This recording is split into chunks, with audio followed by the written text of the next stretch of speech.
welcome to my wardrobe.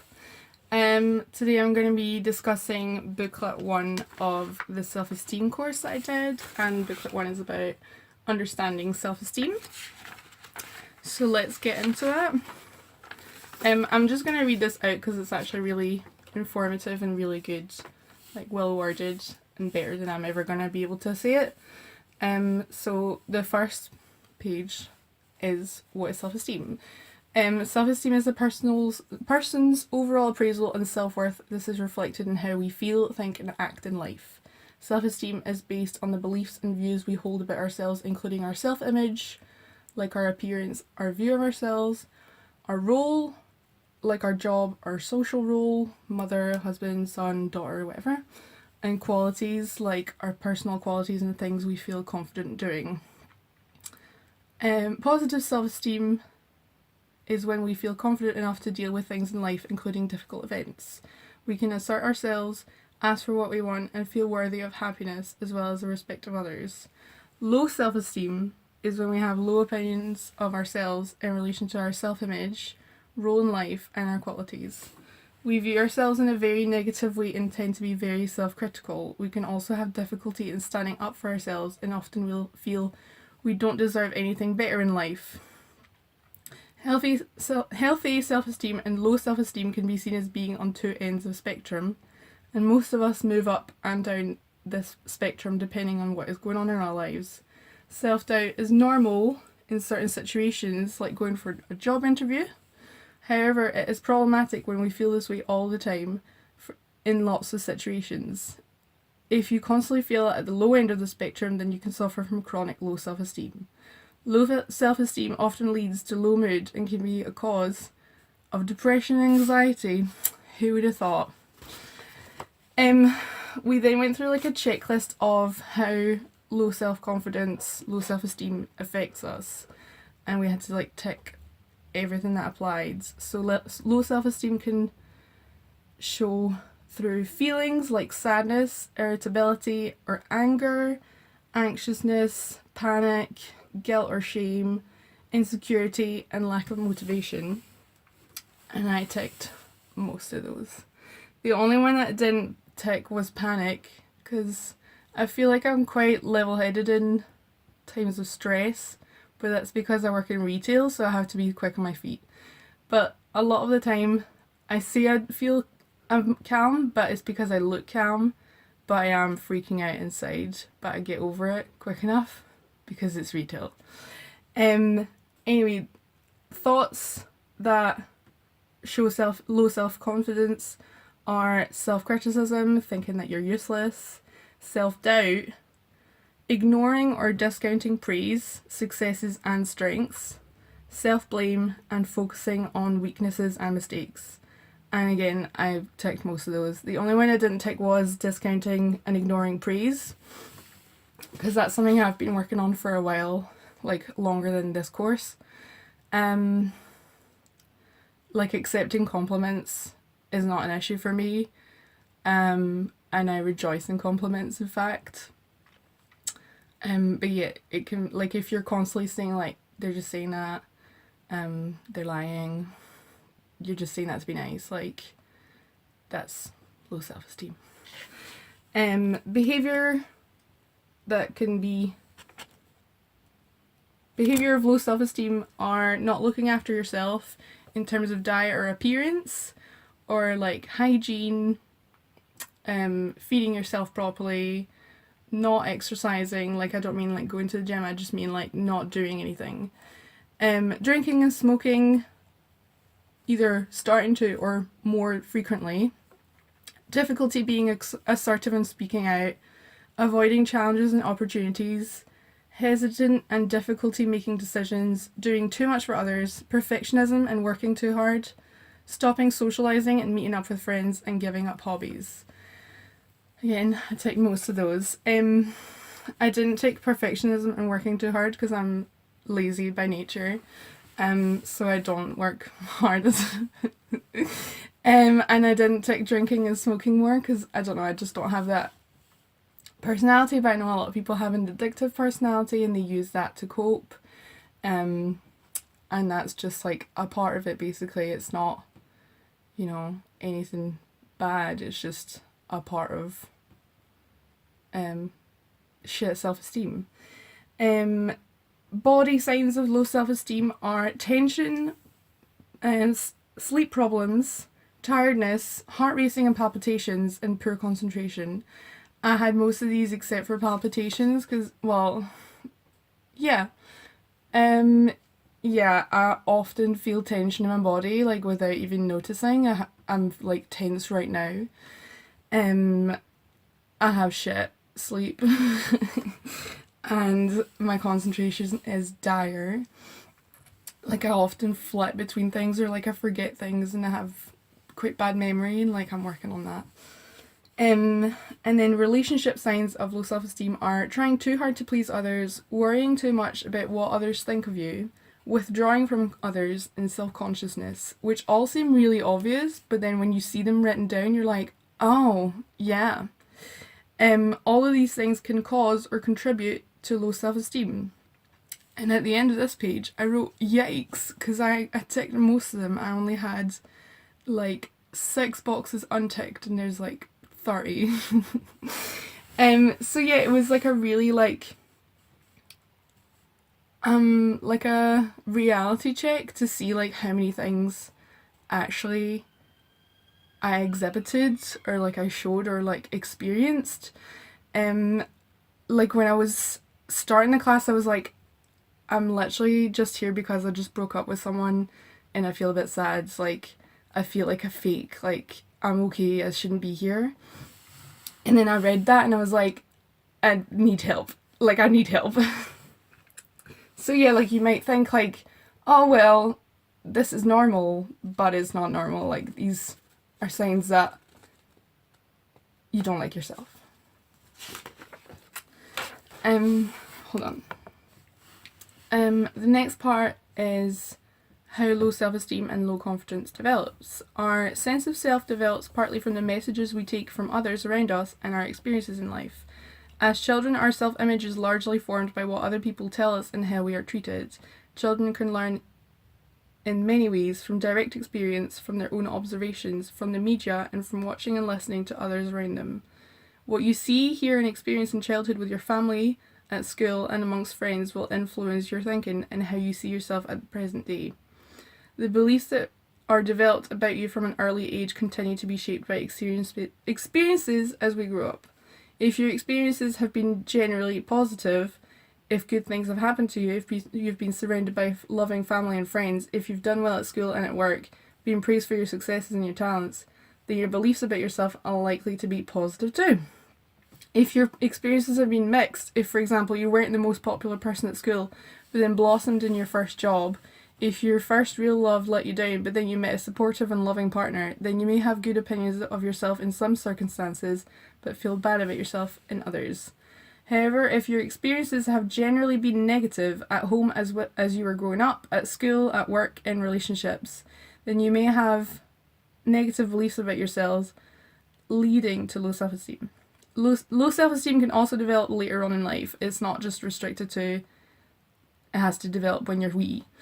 Even confident people with a previous positive self can feel put down by things that happen later on in life. Difficult times, relationship breakdowns, hardships, or traumatic life events can all have an impact on your confidence and sense of self-worth. These experiences can lead to low self-esteem if you see them as a sign of personal failure rather than unfortunate events that could happen to anyone. So again, I was like, wow, yeah, all of that. At the bottom of low self-esteem, this is like the crucial thing that I learned that week. At the bottom of low self-esteem lie your central beliefs about yourself. You may think of these beliefs as facts, reflections of the real truth about you, but beliefs are actually opinions rather than facts. It is important to remember that these opinions can be inaccurate or outdated, and that opinions can be changed. So this was like the big takeaway from this class, was this bottom line belief. It talks a bit more about like the causes, but I want to talk more about the bottom line belief. When identifying your rules for living, ask yourself, what do you expect what do I expect of myself when I am at work or school? If you think I have to be the best, then you're setting yourself up for failure because you can't always be your best. What standards do I expect myself to meet? What would I accept and not accept?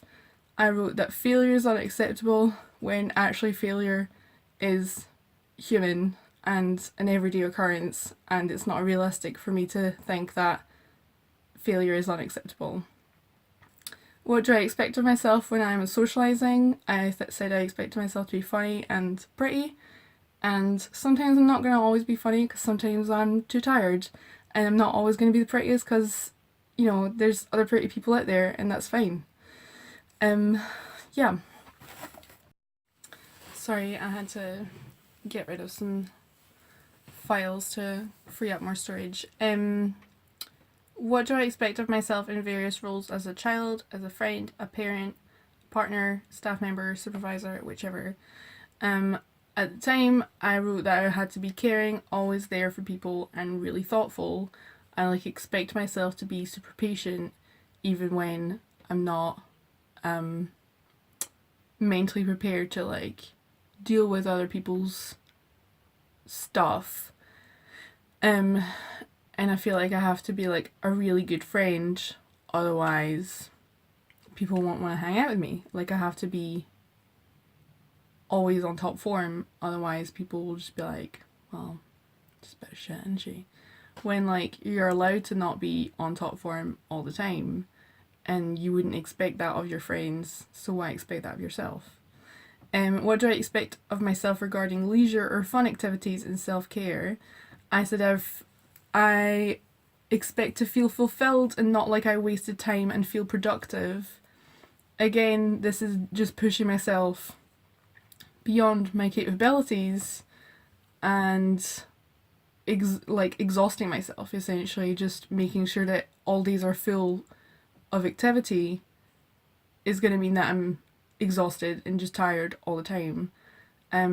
Rest is useful and necessary, and you're allowed to do nothing, and it's still something that I struggle with because I feel like I wasted a day if I don't do something. But I should do things because I want to do them, because they're fun, not just because I have to do something to feel like a real human. I should want to,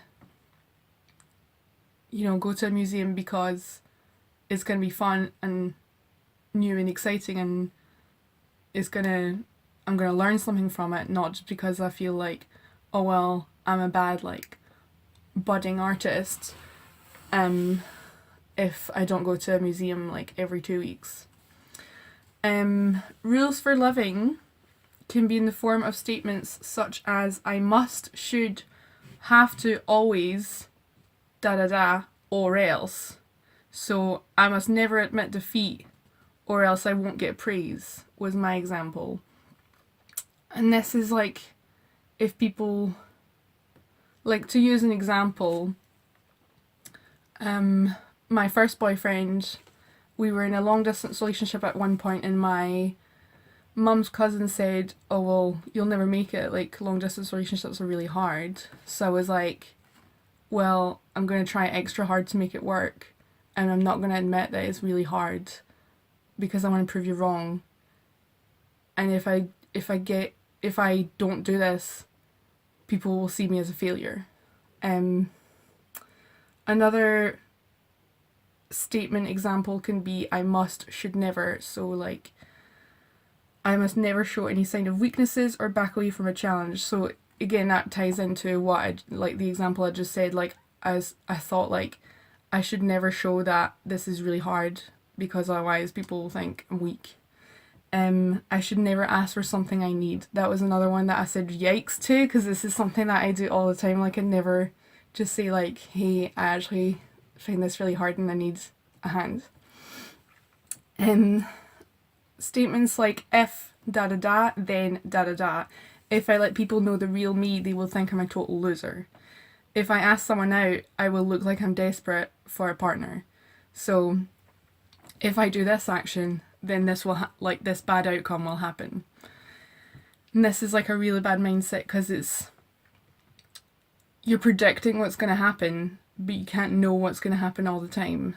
I'm going to talk about this a bit more like in coming weeks because that's like one of the mindsets that leads to low self-esteem.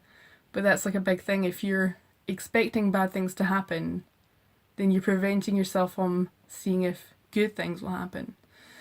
If I don't da da da, then da da da. If I don't work as hard as I possibly can, then I will not gain recognition from my boss. Or if I don't do whatever it takes to stay slim, I will never have any friends.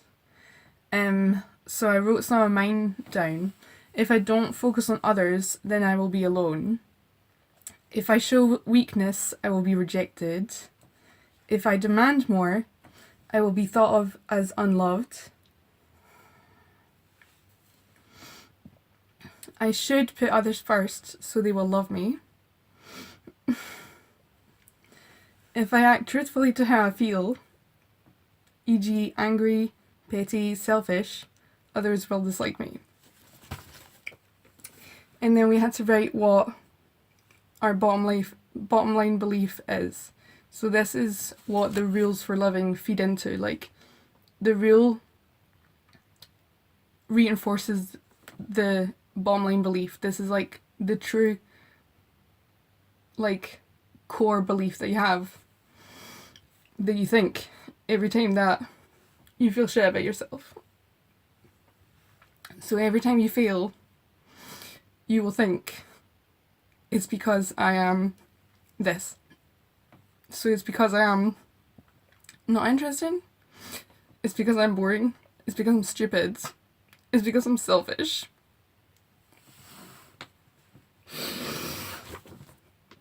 And another big one could be, it's because I'm unlovable. And all of this is stemmed from what you've learned in childhood. So if you're neglected, you start thinking, I'm unlovable. So then every time you do something wrong, you think, it's because I'm unlovable. Or, I don't know, like, if a parent left you,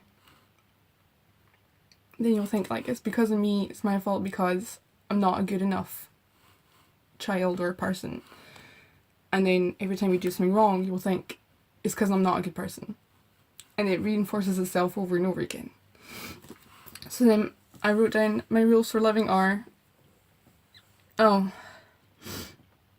this is just repeating what I wrote before, but it feeds into the bottom line belief. Like, one leads to the other, leads to the first, leads to the next, again and again, like, over and over. Self-esteem is a cycle. And once you start having low self-esteem, it's really hard to break that cycle, because the belief reinforces the rules and the rules reinforce the belief. Then we had an exercise, and you can do this for this week if you like. On this page, keep a record of times when you notice your low self-esteem. What is the situation? How does it impact on the following areas? So let's use like a hypothetical example, like I'm at a party and came alone to this party and I feel a bit nervous. What is the situation? So I'm at a party, I'm surrounded by strangers. There's a couple of people I know but they're busy. What are you feeling? I'm feeling low, I'm feeling anxious. I'm feeling like I need to not be there. What are your thoughts? I'm not interesting enough to hold a conversation with people. I'm so out of my league with these people who all seem to know each other. I'm not fun. I'm not entertaining. I'm bringing the mood down. Like, that could be what your thoughts are. What did you do? How did you behave? So in that situation, you would maybe isolate yourself further. You would go to the bathroom and like shut yourself in and not talk to people. And you could then also leave the situation, which would alleviate some part of the anxiousness, but in the end you would then feel lonelier and more like a failure because you didn't try, and you just left and you feel even worse and more alone than ever. Your body state in that situation, you would feel tense, you would feel sweaty, you might have heart palpitations, yeah. And then what were others doing? Did this have an impact on your relationship? So if someone like dismissed a comment, that could affect, you could be like projecting and thinking, oh well, it's because, you know, I'm not interesting enough. When really it could just be loud. It could just be that it didn't hear you properly and they didn't want to ask for you to repeat it. It could just be that you don't know them well enough and you don't know what they're thinking, you know. So it could impact your relationships in that situation, because if you leave and your friend was expecting to see you and you didn't end up seeing them, your friend would think, oh well, that was a bit weird, so what, like maybe I'll not invite her to the next party. Let's see what the last page is. Oh, this is the further reading list. So yeah, the first week was really like looking at what shit self-esteem is. And I realised like so much of it was representative of how I was feeling at the time and how I feel a lot of the time.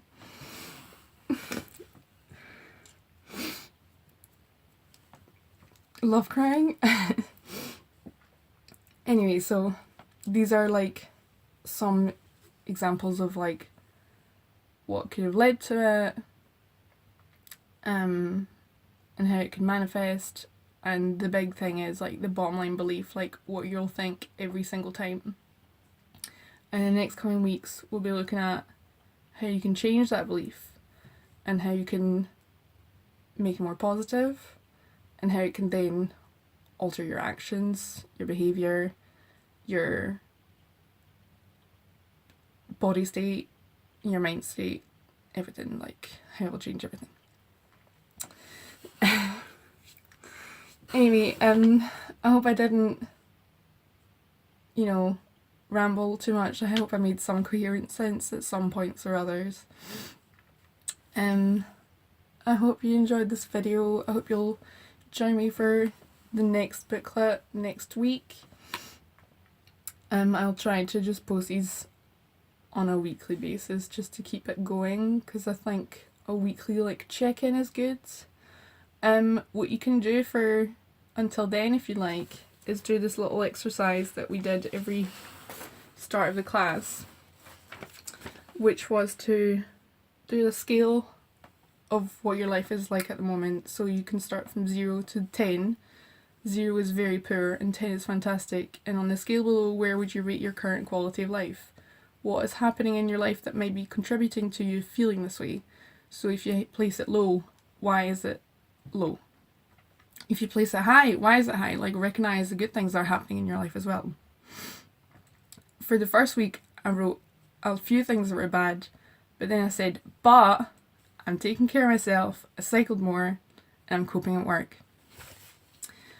And then you write the same scale, but then how would you want your life to be? Like, where on the scale would you want your life to be? It's unrealistic to say that you would want it at 10 all the time, because that's not, you know, like, no one's life is fantastic all the time. Unless you're, you know, a billionaire. But I put a realistic 8. And what would you be doing differently that would tell you that you had reached this point? For me, it was putting more money in my savings, less guilt about my situation at the time, more socialising, more patience for myself. And what would tell people close to you that you had achieved this point? This point I really struggled with every week, because I feel like this is still noticing what other people think of you, and that's what I'm trying not to do. But I wrote, like, not being so isolated, so they would notice that I was reaching out more. And that I was willing to do more stuff.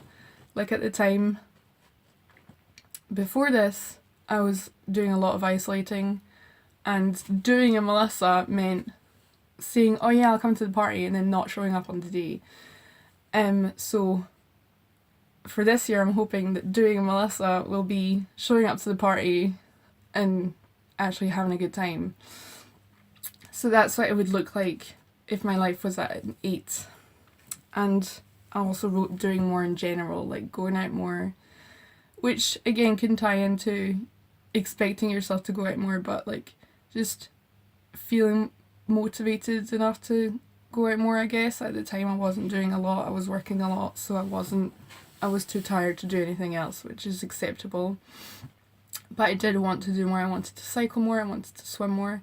So if you want to do more things, like start gradually introducing these things, which is something that we'll be looking at over the next few weeks, so like don't rush ahead. But yeah, so little exercise for you, 2 scales. Where are you at right now? Why? What's happening in your life to cause that number? And then where would you want to be instead of that number? Obviously you would always want it to be higher, like you wouldn't want it to be lower. But yeah, like what could you do to make your life that number for the next week? You don't have to do this, but it's a good tool to like just check in with yourself and see what's been going on. I found this really useful to actually see like how many good things were actually happening that week. It helped me see a lot of the good that had happened since the last week, instead of just focusing on like the fog of shit that I was feeling at the time. So yeah, you can do that exercise if you like, if you want to do some introspection until next week. But for now I'll just say goodbye and hope you have a good day.